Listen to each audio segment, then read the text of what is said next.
On Wednesday, September 28th, one of the strongest hurricanes to ever make landfall in the history of all time tore its way through the west coast of Florida, where our family lives, where our family lived.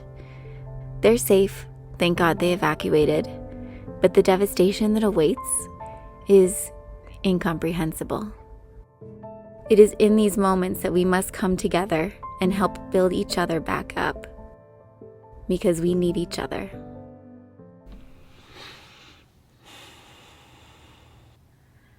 This is so hard to start. Okay. You got this.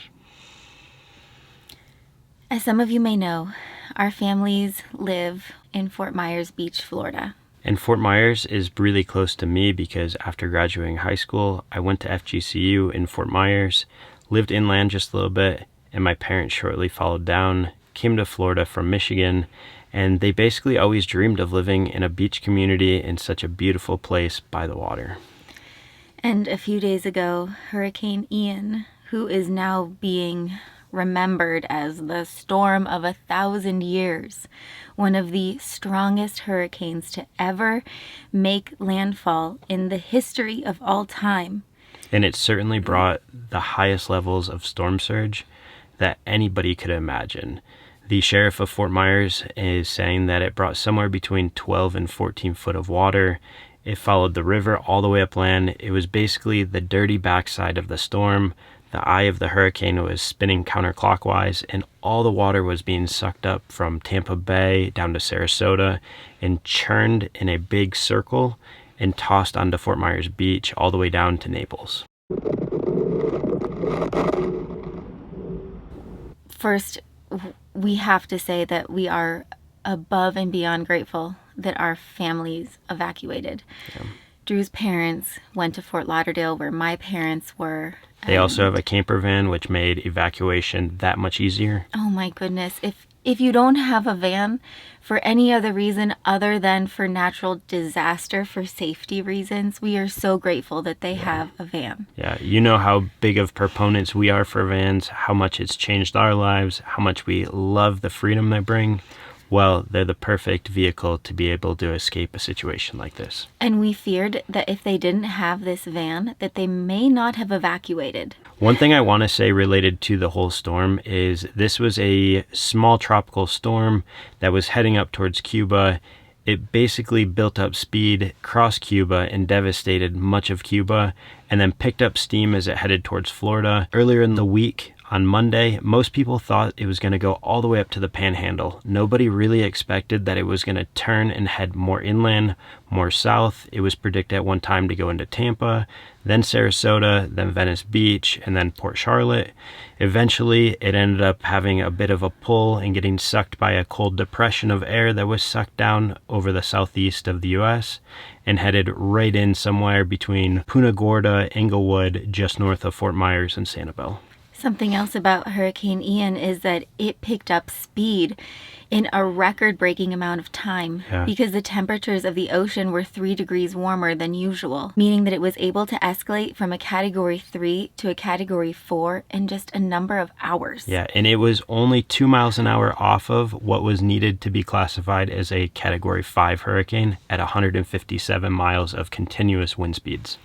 And while our family survived, they still have not been able to go to their home. We think that today might be the first day that they're able to see the destruction. But to give you an idea, their home was less than a minute walk from the sand. And we saw some drone footage that somebody had put up on YouTube a couple days ago, showing various streets that were on the island, and theirs happened to be one of those. And it just shows all the neighbors' homes right around them, close to the beach, were just wiped out, completely flattened like a bomb went off. We could see that their home is still standing, which we are very grateful for, though we are not sure what the water damage was. Yeah. We know with these water levels being so high, we know it decimated the bottom floor and potentially went up to the second floor. But we're only left guessing at this point. And after spending 3 months in Europe where we were searching for our dream property, if you've been following our channel, then you know that that's where we were. And if you're new to our channel, welcome. But after returning, because our Schengen visas had expired, we flew back to Florida. We were able to spend 3 beautiful weeks with our families in Florida, in Fort Myers Beach. Yeah, enjoying kayaking and paddleboarding, going for runs on the beach, just eating at the local restaurants and taking in the sunsets. Feeling so grateful that our families chose to live in such a beautiful place that we got to come back to, and it really felt more like a vacation than anything. Yeah. I love how soft this sand is. It's the best. Get in the water. Let's go.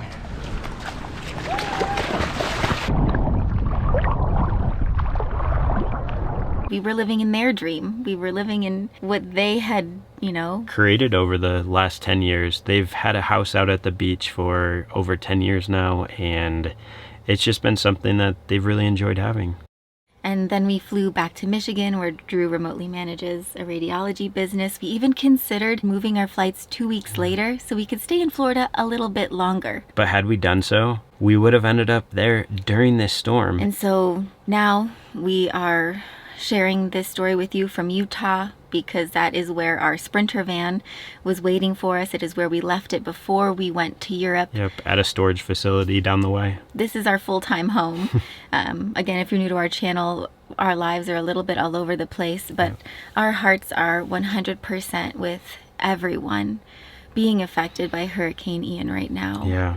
And as we speak, it's still headed up the coast into the Carolinas and all of that area, so they're not out of the clear at the moment either. And we really pray that everyone who's asked to evacuate, please evacuate, because that is what saved our family. Yeah. Especially if you live in the coastal communities, on the barrier islands or somewhere that's prone to flooding. Even inland, though, you just don't know. Yeah. This hurricane is a monster.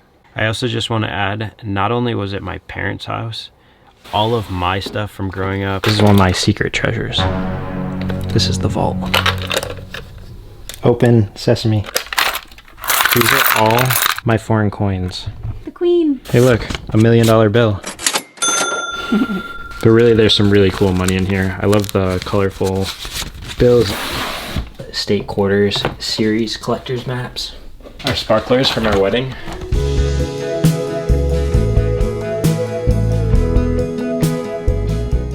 Our autograph frame with Skip. Aw, that was the first time we met. Yeah, Skip's the founder of Jansport. A lot of stuff that Brittany had was all sitting in the bottom of that house. So this is super impactful to us in terms of just memorabilia, baby albums, all those kinds of things. 5-0 was my jam. Most likely gone. The entire bottom story of that house. Yeah. Most likely has no walls. It's studs. The flood damage is just came in and just sucked everything right out. But we are not of this world. Yeah. We can't take it with us when we go to the heavens. Nope. So just stuff. Just have to hand it over. Surrender it and give it to God. Yeah. But it is definitely devastating to see the impact that it's made, and still so many people are stranded right now. They say there's about 300 people that stayed on Sanibel Island. The whole Causeway Bridge is missing huge sections. They're going to have to ferry people. All of Fort Myers is under a water restriction where all the water is contaminated and needs to be boiled.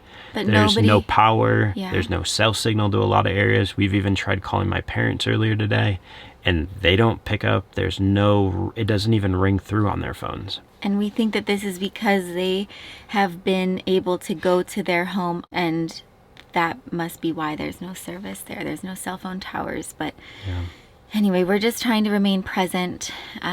We still have,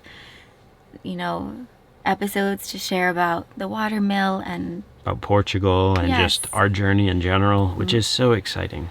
It is, but at the same time, it's hard to be there when our minds and hearts and our bellies and everything is so consumed with. Yeah, they just ache a little bit for all that's happened down there. And we haven't confirmed it yet, but we think it's going to be changing our plans for the near future as well. Yeah, we may be going to help. When it comes to ways we can help, our minds are racing with different ideas. With survivors anticipating being without power for 2+ months, we can't help but think about how useful it would be for everyone to have a portable solar-powered generator. Jackery has been extremely useful for our off-grid lifestyle, but in the midst of a natural disaster, its benefits could be described as life-saving. We even gifted my mom with a Jackery 1500 and two 100-watt solar panels just before hurricane season. Because they're able to be recharged using the power of the sun, especially being in the sunshine state, these units offer people a way to supply power to their tools, recharge their phones, and with the Explorer 2000 Pro, they can even power refrigerators and portable AC units, ultimately allowing survivors and rescue workers the ability to function in crucial ways in the midst of what will be a very long road to recovery. Each unit comes with a warranty, and for orders over $500, you can even choose to pay via a monthly payment program. So whether your life or the life of someone you know could be made better with the support of a portable solar power generator, you can visit our link below to explore the options. We're also hoping to be able to personally deliver a few units ourselves. We will put a link below to volunteer efforts to help with Florida, and if you are willing and able to donate, or just feel compelled to. Yeah, we'll put links to opportunities and ways that you can help make a difference below. So thanks for watching. Prayers and thoughts and strength for everyone who's being affected. Just be safe out there. We love you guys, and we love this community. Thank you for just being there with us through it all. Yeah. The good times and the hard times. We'll see you in the next one, which will hopefully be a little bit more uplifting. Okay. Be well, guys. We love you. And if you're watching this from anywhere in Florida, take care of yourselves. Yeah, we're with you in spirit.